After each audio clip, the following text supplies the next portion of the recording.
भारत का advanced medium combat aircraft 5वीं generation का कॉम्बैट एयरक्राफ्ट है। आम का उन्नत मध्यम लड़ाकू विमान जिसे भारत विकसित कर रहा है, भविष्य का एक आधुनिक लड़ाकू जहाज होगा। इसे भारतीय वायुसेना के लिए तैयार किया जा रहा है।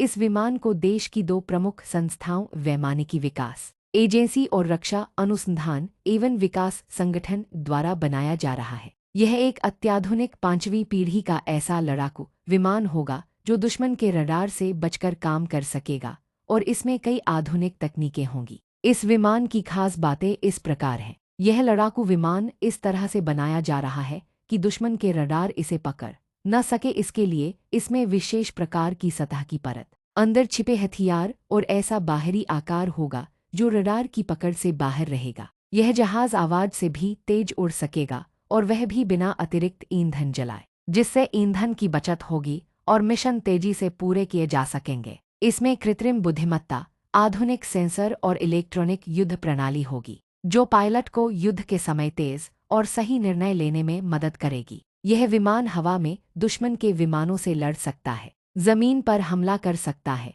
दुश्मन की रक्षा प्रणाली को नष्ट कर सकता है और इलेक्ट्रॉनिक तरीकों से दुश्मन की संचार व्यवस्था को बाधित कर सकता है। शुरुआत में इसमें एक विदेशी इंजन लगाया जाएगा, लेकिन बाद में इसे भारत में बने 2 इंजनों वाले शक्तिशाली इंजन से बदलने की योजना है।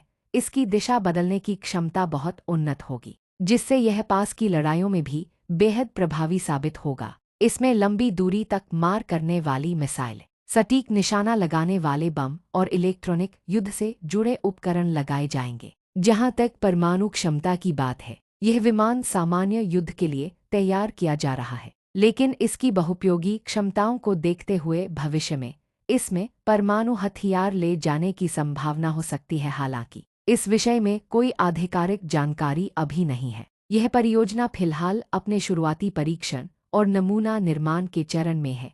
उम्मीद है कि इसका पहला संस्करण वर्ष 2035 तक तैयार हो जाएगा। शुरुआत में इसमें 5वीं पीढ़ी की तकनीकें होंगी और बाद के संस्करणों में 6ठी पीढ़ी की और भी उन्नत विशेषताएं जोड़ी जाएंगी। कृपया चैनल को सब्सक्राइब करें लेटेस्ट अपडेट्स के लिए। धन्यवाद।